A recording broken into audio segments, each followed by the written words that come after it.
My name is Brianna, and I welcome you to the Tales of Adventure, a D&D podcast like no other.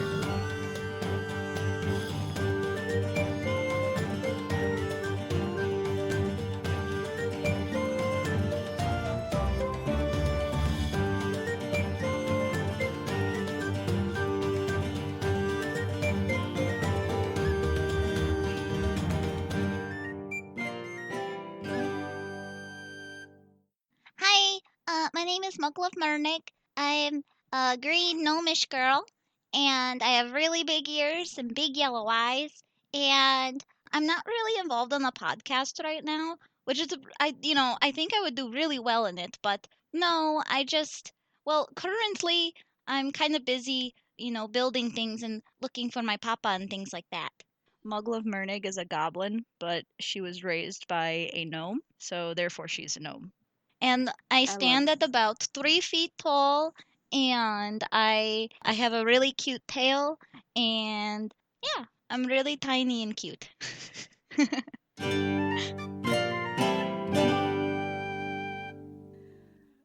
Hello there, little one. What brings you here? Um, I heard that you were looking for people to interview and stuff, and I don't know, I thought it sounded interesting. I like to travel and speak with adventurers, but I didn't know word was spreading about it. Are you an adventurer too? I was for a long part of my life, and I guess you could say I still am, but I'm more of a wanderer. Ooh, a wanderer. That sounds a lot more like mysterious and stuff. It does give me an air of mystery now that you mention it, but I mostly just travel around, listening to people's stories and keeping in on different situations around the world. Oh, that sounds so lovely. I'm sure you've heard like a lot of really good stories. I'm so sorry. What the I hell? didn't introduce myself. And she'll hold out her hand. My name is Moglov Mernik. What's your name? My name is Isra. It's a pleasure to meet you, little one. It's a pleasure to meet you, tall one. She looks up at you with her big yellow eyes, and they're sparkly and cute. Isra just kind of gently pats her head impulsively just because it's too damn cute. You hear a little bit of like whirring, and she's wearing purple overalls, and in the front pocket you see this little tiny construct poke out, and it flies up and like whirs around your head and like lands on your shoulder and gives you like one of the cat head bumps. Oh, and who is this little friend? Oh, that's Liz. She is my research companion, and she like collects like data and things for me and helps me build things. Well, at least that's a tiny version. Research, you say? What is it you're researching? She looks a little sheepish and like scratches the back of her neck. Well, you see, I'm looking for my papa, and I have some theories on to what happened, but I don't really know yet. It was some sort of magical force that I don't really understand. I don't use magic, so it's been a little difficult to study, but I'll find him, and I'll find out what happened, so it doesn't happen to someone else. I'm sorry to hear that you lost your father. What happened? What do you know so far? Well, my papa was an amazing inventor, and in Stoneburrow's Down, we had a little workshop, and we would build things together. He took me in when I was a baby, and I guess the villagers didn't really like that, so we lived a little bit just outside of town. And we were hired to build some sort of device, and this was a while ago. I was pretty young, but someone, whoever, I think it was, I'm not sure who did it. Currently, I think it was the person who hired us to build the thing, but they took it and they framed my papa for a crime, and then he disappeared. But I think I see him sometimes, but it's not him, and it's very, I don't know. That's terrible. I'm so sorry that happened to you. Have you been alone since then? Yeah, but it's okay. I had a group of friends, and we were traveling together, but we ended up parting ways. So I'm back to searching on my own, and It's okay. It's kind of weird because every time I go places, it seems like people don't like me, and I don't know why. That's tragic. Sometimes people can be ridiculous when it comes to people who are different. It's a shame. If anyone bothers to take the time to get to speak to you, they'll see you're the sweetest thing in the world.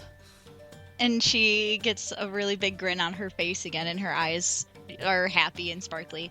Oh, goodness. Okay. Thank you. That makes me feel better. So you mentioned you traveled for a while. How did you meet these friends? Well, I had gotten a lead and I went up to, I forgot the name of the city. Something about the Dawn Father. And there was a bunch of bird people. They called themselves the Kurai. And we had to help them fight off this, like, it was like a blight that was happening in the city. And there was like cultists and stuff. And I think the main cultist got away. And we were going to look for him, but then we ended up in this really, really big city. It was called Sidi Kasem, and it was huge. And I'm really small, and I didn't like it. And I come from the countryside, and I'd never seen so many people in my life. And then we got a job in that city, but then after it finished, our druid friend had to. He got word from one of his friends that he had to leave. So then it was me and Sal and Miavris. But then Miavris had to go back to her town because her something happened with her family. And then Sal ended up kind of disappearing into the shadows again. He was a thief, and he was like involved with the Thieves Guild. He didn't think I knew, but I totally knew. But yeah, he ended up kind of going back to that. And then, yeah, we ended up splitting up. So I left the big city really fast because I tried to give it a chance and like maybe I'll change my mind and like maybe I'll like it and stuff, but I did not. So Big cities are easy to get lost in. It's probably a good thing you chose somewhere much quieter. and everyone is so tall, and I'm so small. Oh, I'm sure you'll grow a little taller in time, little one. I don't know, gnomes are pretty tiny. I don't think I'm gonna get much taller than this, but that's okay. It makes it easier to hide when you're Oh. small. That is a very fair point. And I see you have experienced much more than most would have if they were twice your age. It's been a long year. Yeah.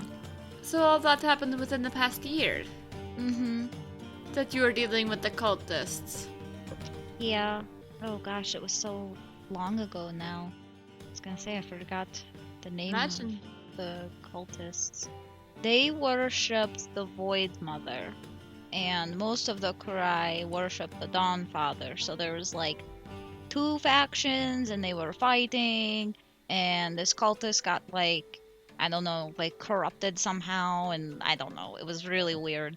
And she'll like pull down the collar of her shirt just a little bit, and she has like this like almost shimmery looking scar, and it's like really dark, and she'll show it's like right near her collarbones, like the part of her chest where she was hit, and she'll show that, and she'll say, and they had like this weird magic, and they were making people sick, and I was cured, but it kind of left like this really weird looking scar. Oh, that must have hurt a lot. It did. Yes, it did. And I couldn't. It was like really hard to fight and stuff. So I definitely was carried around by my friends until they could get me help. Yeah. They must have been very good friends indeed. It's a miracle you survived, especially being so small and so young. I was lucky. I hope they're all doing okay. I'm sure they are, and I bet your papa would be very proud of how brave you were. I hope so. I really want to make him proud. And I'm sure that I'll find him. I think I see him because he's still alive. So Where is it that you see him? it's like It doesn't happen often. It's probably actually, it's one, two. I've seen him 3 times, and it's like he kind of looks like a ghost, but I didn't get to talk to him. Like, I'll see him and then he'll disappear, and I want to think he shows up when I get close to finding. So, what have you been able to learn or figure out so far? I think I have this name, the Lost Boys. I don't know who they are, and Most people don't know who they are. They're an elusive group. have you heard of them?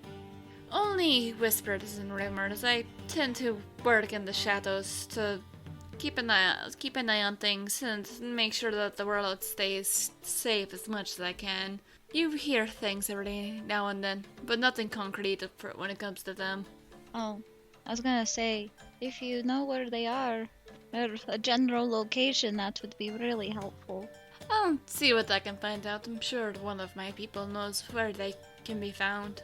Yeah, that's really all I know. And looking at my papa's his notes and everything about our project, and looking through that, I think something about why we were hired for the job had something to do with the Lost Boys, but I don't know exactly what. And I think that I don't understand magic, and it's really hard for me to study it because I work with my hands. And she'll hold up her little goblin hands, and they're covered like they look like, mechanics hands, right? They have like the grease on them, and like it looks like she's tried scrubbing it off, but they're still like just that little bit dirty from working with her hands and that whole thing. Like, I work with my hands, and I don't. Magic is so much harder to study, but I think looking at this, I've gone to a couple different magic users. I think one of them was a wizard, and then I went to a church to talk to some clerics. And I think, between what they both said, I think the magic might have something to do with souls, soul binding, something in that vein. But again, I have some very serious magic indeed. And I don't think my papa was a magic user, but I feel like you'd have to be to understand what the machine needed. Unless they were working with a wizard and like maybe a magic user put the runes on it and we just built the casing for it. But I have like bits and pieces of this information, and to me it doesn't really make sense. A lot of stuff to do with magic and such things can be very confusing indeed. Have you been able to learn anything more about the person who hired your father to do this? All I know is that their correspondence is they would sign their letters as M. That's, Doesn't narrow things down very much. Did you never meet them? Or anyone connected to them? I never met with them. My papa would meet with them. But they would also send contacts, and I think, if I'm remembering right, I think it was a different person each time. So, it was a really shady job. Sounds like it indeed, especially if a person sends a different contact each time they're trying to go unnoticed by someone or something and trying to remain hidden as much as possible, which is not always a good sign. No. And I don't think my papa knew. 'Cause when we took the job, it was during a pretty bad winter, and the farmers were really struggling, and there wasn't a lot left over from the harvest. So there was kind of a famine. Our town's really hard to get to, so not a lot of traders were coming in. And when we were offered the job and when we were offered coin, I understand why my papa couldn't say no. He was caught in a rough situation to either accept the gift from the mysterious stranger who no doubt bodes ill, or face a winter with not enough to provide. I guess he had to do what he thought was best, which is the lesser of two evils. My papa took really good care of me, and I think he was part of, like, the town was so small that they didn't really have like any guards or anything, so it was kind of like the town would watch out for each other. And he was part of the scouting party, and they would use like his constructs and things to like keep the city safe. And that was how they found me as a baby. And after my papa disappeared, I heard some things, and I guess a lot of people didn't want him to keep me. But he did anyway, and he was very good. I had a very good life, and I know things won't be the same, but I hope that I can bring him back. I hope so too, little one. If there is anything I can do to help, let me know, alright? I will. And she'll nod, and she looks at the ground, and she's kind of like poking in the dirt with her toes. Her little goblin feet, she's got digitigrade feet, so shoes don't really fit. So she's usually barefoot, so she's digging her toes in the dirt. Isra just kind of starts petting her head soothingly. So, are you a builder like your papa? Oh, definitely. Everything I learned was from him. He taught me everything I know about machines. I'm pretty good with a wrench, I do have to say. I can imagine. What are some of the things you have built? Well, I built Liz, which is her little lizard. She'll hold her up. But Liz is this is like the smaller version. The bigger version, she actually helps me if like there's bandits and stuff. So there is, she like, I guess it's kind of like a hamster ball that she like, because Liz is kind of, I don't know how to explain this. She's like the brain, she's the controller sort of thing. And yeah, so when she gets into, it's like putting a battery in something, right? So when she enters the hamster ball, like the whole thing, like she can like fight in it. It's hard to explain. But yeah, she gets bigger. So it's like a construct within a construct. Yeah, kind of. And I've also helped my party. I gave one of my party members, I took their bow and I kind of made it into like a stronger bow. I like rigged it up so that the arrows packed a little bit more of a punch. I've made a kind of like some prank stuff too. Like, there was a few things that I made. It was I guess less prank stuff, more like things to help me escape. There was this little it was a little ball that I could control, and it held if someone was chasing me, the ball would go behind me and I could have it open up and it would release like a liquid that would make them slip. So then that would give me more time to run away. I also made like these little tiny explosives and like sticky bombs when I was with my party. I mostly like building things like lists though, because they're really cute. And I don't know, I didn't have a lot of friends growing up, so I really like having Liz around. So I tried to give that to people too. You seem very, very talented for someone so young. You should be proud of yourself. I think I am.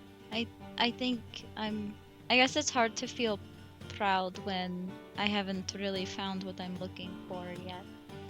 It can take time, especially you've done a great job so far from what I've seen. You're trying to understand something that sometimes even those who have magic have trouble understanding how it works, and you've done so much on your own also, and even what you did with your party. You're far braver and more talented than many people I know who have been on this earth for a very long time and have had access to more resources than you have. That means a lot, thank you. I try really, really hard. One thing you'll need to learn in this world is you can't let the way other people look at you change how you feel about yourself. You have more to value than they may ever realize, but you should be proud of what you can do, and don't be afraid to prove them wrong. Show these people that your papa was right to take you in. Prove them wrong. I like that. I think I can do that. And for all those who say your papa's gone, you can prove them wrong by finding him. That's also true. I know the town could really use my papa right now. And I know you could use him too. But until then, you can help the town in his place. Help protect his home. I'll try. They kind of didn't want me there anymore, which was another reason why I left. But I can try to help from afar. Yes, you can, and you can travel, you can learn how to build new things and help other people. I do try to help You can do a lot people of good. everywhere I go. They usually treat me better after I do that, so just gonna keep doing that. And yeah, it's all gonna work out. I know it will. It has to, right? I mean, That is true. yeah. It's one of those things where I see the fire in your eyes. You will find a way to make it work and achieve all that you're determined to achieve, because if you ask me, what's the other option? Let other people tell you what you can't do, let other people decide who and what you're going to be. That's true. Takes a lot of courage to step out into the world on your own. You're very brave. I really needed to hear that. Thank you. I've been really down on my luck lately, and thank you. And she'll give like a really big smile and show off her little gobbo teeth.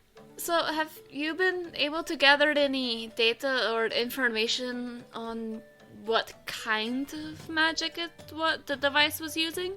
Between the wizard that I talked to and the clerics, it looks like that it was probably some sort of soul binding magic. But I have no idea how that works. And I'm guessing that the people that my papa was working with probably had to have magic users, because I know my papa didn't really use magic. I mean, we have like a little bit, but not like anything, I don't know. The machines do the magic for us, you know? Yes, soul binding. It's a very small sector of magic. I may know a few people, well, a few that are actually trustworthy that may be able to answer some of your questions. I was actually going to go visit them for other reasons. Would you care to join me? I would love to! Yeah! It'll make me feel better knowing that you're not traveling on your own as well. I'm a lot tougher than I look. And so is Liz. And she'll give Liz a little scratch on the head. And the little construct kind of like does the cat head bump thing against her hand. Of that I have no doubt. But I do know of a few people that I may be able to convince to help. I would definitely be interested in going if you need a friend. I would very much enjoy your company, and I also know some people who are also good at building things that you may have fun spending some time with. Other tinkerers? I would really, really love that. I have so many questions and I just want to learn so much. Yes, some of the ones I work with are usually not that inclined towards taking on apprentices or anything like that, but many of them owe me a favor, and I'm sure it would be impossible for anyone to say no to you. Oh, I kind of hope so. Alright, well, I'll be in town for another few days, but I'll make sure that you're with me when I leave. And hopefully, in the meantime, we'll be able to find some answers of how to find your father. I would love that. I'm currently staying at the Wayward Travelers Inn. It's like right over there. And she'll point like down the street and there's like the sign in the distance. Ah, I'm staying there as well. This worked out. Yay, perfect! I have a feeling you will very much enjoy where we're going. But for now, are you hungry? Do you need anything to eat? Oh, that sounds really good. Do you want to go get dinner? I would love to. I know a really good place. You should follow me. She'll like gesture with her hand and like start skipping off. Isra just gets up and follows her. She was not planning on this, but by God, she's going to help this child. She's just too cute.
Tales of Adventure is directed and produced by me, Brianna Toiber, as part of Pseudonym Social, a creative podcast network. The music is by Patrick Chester of Chester Studios. To see more of his work, visit his website at chesterstudios.net. Find out more about Pseudonym Social by visiting our website at pseudonymsocial.wordpress.com. If you like what I'm doing and would like to support this podcast, please go to patreon.com/pseudonymsocial and choose one of the tiers connected to Tales of Adventure. You can also leave a review on iTunes to make our show easier to find for those who need it.